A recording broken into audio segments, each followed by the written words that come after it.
नमस्कार साथियों, आज की इस वीडियो में हम बात करेंगे ई श्रम कार्ड और लेबर कार्ड के बारे में।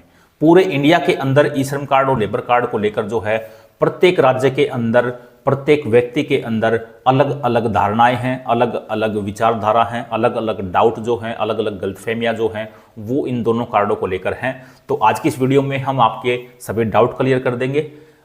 वीडियो को शुरू करते हैं, लेकिन वीडियो को शुरू करने से पहले आप लोगों से एक छोटा सा अनुरोध है कि अगर आपने अब तक हमारे चैनल को सब्सक्राइब नहीं किया है तो सबसे पहले इस चैनल को सब्सक्राइब कर लें और बेल आइकन को ऑन कर लें, ताकि गवर्नमेंट से जुड़ी जितनी भी स्कीमें हैं, चाहे वो स्टेट गवर्नमेंट की हो चाहे वो सेंट्रल गवर्नमेंट की हो, उसके नेगेटिव और पॉजिटिव दोनों पहलू आपको हमारे इस चैनल के माध्यम से बताए जाते हैं, ताकि आप उन स्कीमों का बेनिफिट जो है वो ईजिली ले पाएँ।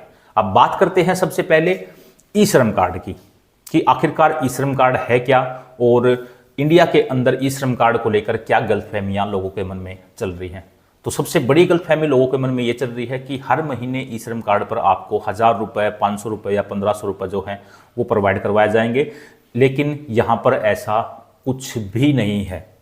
ई श्रम कार्ड सेंट्रल गवर्नमेंट की एक स्कीम है और ये स्कीम लेके आई गई है। जैसे कोरोना काल आया था तो कोरोना काल के दौरान जो है जो असंगठित मजदूर वर्ग थे, गवर्नमेंट के पास उनका न तो नाम था, न डाटा था, न बैंक खाता था, तो गवर्नमेंट ने उनकी किसी प्रकार से कोई भी सहायता जो है वो प्रोवाइड नहीं करवाई, न उनके खाते में एक पैसा डाला। लोगों का जो है घर से बाहर निकलना दुर्लभ हो गया था, उनको जो है खाने तक के पैसे जो उनके पास नहीं थे। इसके बावजूद भी गवर्नमेंट जो है उनकी सहायता नहीं कर पाई। उनका बड़ा कारण यही था कि गवर्नमेंट के पास उनका पर्याप्त डाटा नहीं था। लेकिन अब जो है सेंट्रल गवर्नमेंट ने कोरोना काल को देखते हुए एक ई श्रम कार्ड लॉन्च किया है, जिसके तहत जो है पूरे भारतवर्ष के अंदर लगभग 30 करोड़ से ज़्यादा लोग जो हैं वो इसके अंदर रजिस्टर हो चुके हैं और अब गवर्नमेंट के पास हर असंगठित मजदूर वर्ग का डाटा है। अगर कल को कोरोना काल जैसी गंभीर बीमारी या गंभीर समस्या या कोई इमरजेंसी पैदा हो गई तो सीधे बैंक खाते में बिना किसी बिचौलिए के डायरेक्ट आपके बैंक खाते में जो भी गवर्नमेंट सहायता राशि डालेगी वो अब आगे से डाल पाएगी। अब बात करते हैं कि ई श्रम कार्ड जो है वो अगर आप बनवाते हैं तो उसका बेनिफिट आपको क्या मिलेगा। ठीक है, तो किसी प्रकार की अगर कोई वीडियो देखते हैं उसके अंदर किसी प्रकार का दावा किया जाता है तो मैं आज आपको बता देता हूं सब झूठे हैं। जो मैं आपको बता रहा हूं, अगर ये बताते हैं तो सही बात है। इसके अलावा अगर आपको कोई भी जानकारी ई श्रम कार्ड के बारे में देता है तो सब अफवाहें हैं, सब झूठी बातें हैं। अब सबसे पहले और सबसे बड़ी चीज़ जो है वो ये है कि 30 करोड़ जो रजिस्टर इसके अंदर हुए हैं ई श्रम कार्ड के अंदर, उनको बेनिफिट क्या क्या मिलने वाला है। सबसे पहले तो गवर्नमेंट, सेंट्रल गवर्नमेंट और स्टेट गवर्नमेंट दोनों मिलकर जो है आपको यहाँ पर रोजगार प्रदान करने का अवसर जो है वो प्रोवाइड करवाएंगे। मान के चलो अगर आप एक इलेक्ट्रीशियन हैं और अपने आप को ई श्रम कार्ड के अंदर रजिस्टर कर देते हैं तो बड़ी बड़ी जो कंपनी है, एल&टी वगैरह है या फिर अन्य कोई कंपनी है, तो उनके साथ गवर्नमेंट टाई अप करके आपको वहां पर भेजने का कार्य जो है वो करेगी। और इसके लिए जो है समय समय पर अलग अलग पोर्टल से इसको आपको आवेदन करना होता है, जहां पर आपका ई श्रम कार्ड का नंबर जो है वो आवेदन करते समय मांगा जाएगा।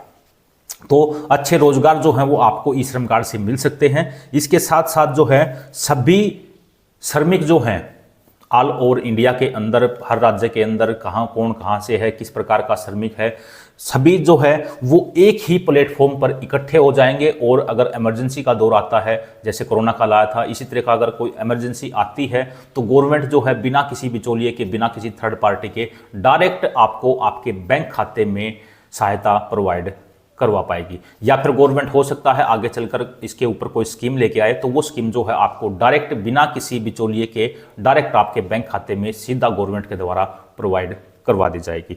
इसके बाद आपका जो है सबसे बड़ा और सबसे बेस्ट बेनिफिट जो है वो इसके अंदर रहने वाला है डेथ और डिसेबिलिटी का। अगर आप काम के दौरान आपका किसी एक्सीडेंट वगैरह में मृत्यु हो जाती है तो यहाँ पर आपको 2 लाख रुपए का क्लेम जो है वो आपको बिना किसी गारंटी के, बिना किसी पैसे के, बिना किसी इंश्योरेंस के आपको डायरेक्ट प्रोवाइड करवा दिया जाएगा। यानी कि आपका यहाँ पर 2 लाख रुपए का एक्सीडेंटल इंश्योरेंस जो है वो बिल्कुल फ्री यहाँ पर आपका हो जाता है अगर आप ई श्रम कार्ड के अंदर रजिस्टर करते हैं। इसके साथ साथ अगर आप काम के दौरान या एक्सीडेंट के दौरान अगर आप हैंडीकैप्ड हो जाते हैं तो किसी केस में आपको यहाँ पर 1 लाख रुपए, और कई केस ऐसे हैं अगर आपकी दोनों आंखें चली गई, आपको दिखना बंद हो गया, तो यहाँ पर आपको 2 लाख रुपए की राशि सीधे आपके बैंक खाते में गवर्नमेंट के द्वारा प्रोवाइड करवाई जाती है। इसके लिए आपको छोटा सा एक आवेदन करना होगा। आवेदन जो है ई श्रम कार्ड की साइट पर जाकर होगा। ये नहीं है कि भाई डायरेक्ट गवर्नमेंट को पता चलेगा कि उसका एक्सीडेंट हो गया। इसके लिए आपको बताना पड़ेगा और आपका हैंडीकैप का सर्टिफिकेट जो है वो लगाना पड़ेगा और इजीली जो है आप 1 लाख 2 लाख रुपए की राशि जो है वो गवर्नमेंट से सहायता के तौर पर ले सकते हैं। इसके साथ साथ सबसे बड़ी चीज़ इसके अंदर ये है कि आपकी पेंशन, जब आप जो है आपकी उम्र 60 साल की हो जाएगी, यहाँ पर ई श्रम कार्ड के थ्रू आपको मानधन पेंशन जो हो प्रोवाइड करवाई जाएगी। ये किसानों के लिए भी है, मजदूर वर्ग के लिए भी है, सभी प्रकार के मजदूर वर्ग के लिए है, चाहे वो किसी भी फील्ड के अंदर कार्य करता हो। लेकिन इसमें एक बड़ा झोल जो है वो ये है कि इसको जो है हर महीने आपको सबसे पहले अपनी जेब से, आज मान के चलो अगर आप आज 18 साल के हैं तो आपको हर महीने 55 रुपये, और उम्र जब आपकी बढ़ती जाएगी तो आपकी अमाउंट भी जो है वो बढ़ती जाएगी। 55 की 60 हो जाएगी, 60 की 65 हो जाएगी, 65 की 75 हो जाएगी।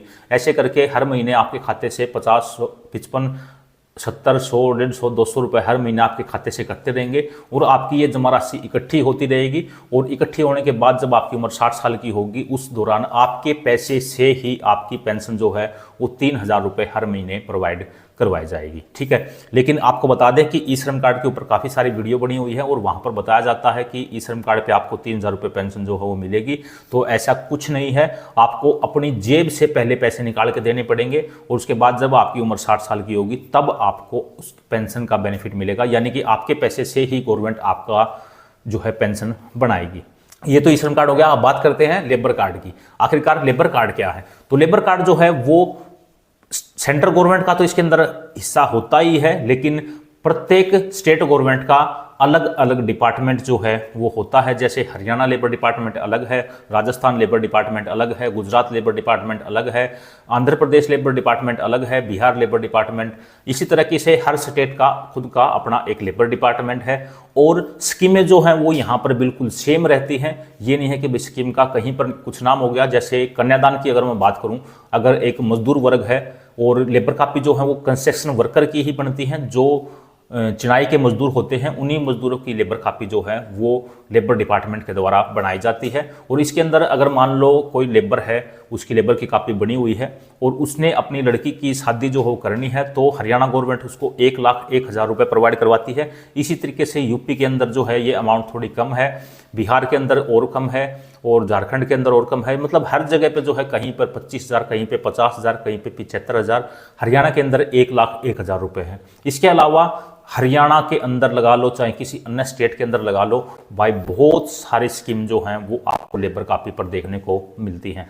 वैसे खासकर चर्चित जो स्कीम है लेबर कापी के ऊपर, हर 5 साल के अंदर आपको औजारों के लिए पैसे दिए जाते हैं 8,000 रुपये, और हर 5 साल के अंदर आपको आने जाने के, अपने काम पर आने जाने के लिए एक साइकिल प्रोवाइड करवाई जाती है, जिसकी अमाउंट जो है 5,000 रुपये आपको हर 5 साल में प्रोवाइड करवाए जाते हैं। इसके साथ साथ रसोई के लिए, गैस चूल्हे के लिए, घर पे आने जाने के लिए, भ्रमण के लिए, आपकी बीमारियों के लिए, आपके बच्चे की एजुकेशन के लिए, आपकी लड़की अगर गांव से बाहर किसी दूसरे शहर में पढ़ने जाती है तो उसको इलेक्ट्रिक स्कूटी फ्री प्रोवाइड करवाई जाती है, उनको स्कॉलरशिप प्रोवाइड करवाई जाती है, उनकी किताबों का खर्चा जो है वो आपको दिया जाता है। अगर घर में जो मजदूर वर्ग है जिसकी कापी बनी हुई है उसकी डेथ हो जाती है तो उसका डेथ का मुआवजा जो है 1 लाख, 2 लाख, 3 लाख रुपए जो है वो गवर्नमेंट की तरफ से, लेबर डिपार्टमेंट की तरफ से प्रोवाइड करवाया जाता है।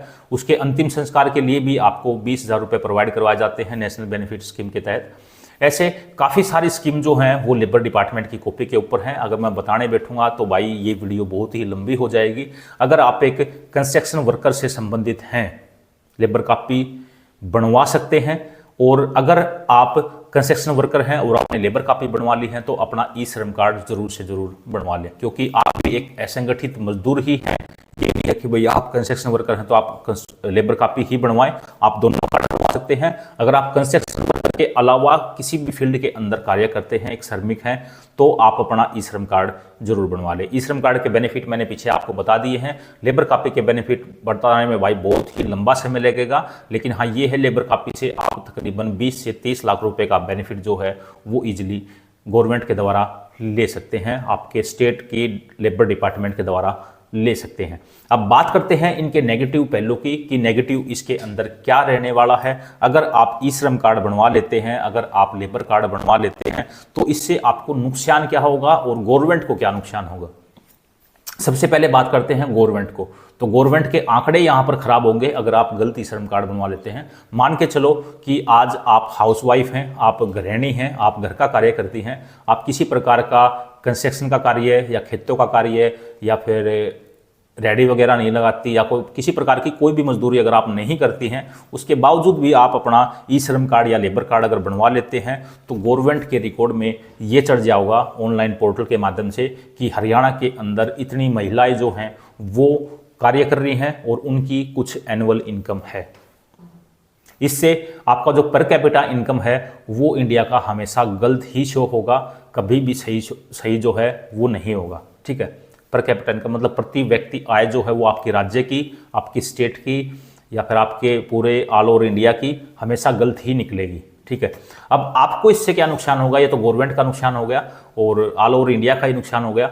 अब आपको जो है इससे क्या नुकसान होगा, अगर आप हरियाणा से हैं और हाउसवाइफ हैं और अपने आप को कंस्ट्रक्शन वर्कर दिखाकर लेबर कापी के अंदर अपनी लेबर कापी बनवा लेते हैं तो आपको इससे ये नुकसान होगा कि भविष्य में आज नहीं तो कल और कल नहीं तो परसों मैं साइन करके दे सकता हूँ इस पेन से आपको कि अगर आपने लेबर कापी बनवा रखी है, आप हाउसवाइफ हैं, आप काम नहीं करती, तो मैं इस पेन से आपको अभी रिटर्न में दे सकता हूं कि कभी न कभी फैमिली आईडी में आज कल परसों या उससे अगले दिन या उससे अगले दिन या 1 महीने बाद, 2 महीने बाद, 6 महीने बाद आपकी फैमिली आईडी के अंदर आपकी इनकम काउंट की जाएगी। आप एक पैसे का कार्य जो है वो नहीं करती, अपने परिवार के लिए एक पैसा नहीं कमाती, लेकिन उसके बावजूद भी आपकी इनकम जो है वो काउंट होगी। क्यों? क्योंकि आपने अपने आप को कंस्ट्रक्शन वर्कर दिखाया है, अपने आप को लेबर कापी जो है आपने बनवाई है, ऑनलाइन रिकॉर्ड जो हो डिपार्टमेंट के पास गया है और तमाम जो गवर्नमेंट की स्कीम है उन स्कीमों का बेनिफिट आप नहीं ले पाओगी जो एक हाउसवाइफ को प्रोवाइड करवाया जाएगा। तो ये लेबर कापी के नुकसान हैं। अगर आपको वीडियो अच्छी लगी हो तो वीडियो को शेयर जरूर कर दें और चैनल पर नए हैं और वीडियो अच्छी लगी हो तो भाई चैनल को सब्सक्राइब करके बेल आइकन ऑन जरूर कर लें, क्योंकि इसी तरह की वीडियो आपको समय पर और सटीक तरीके से यहाँ पर प्रोवाइड करवाई जाती है।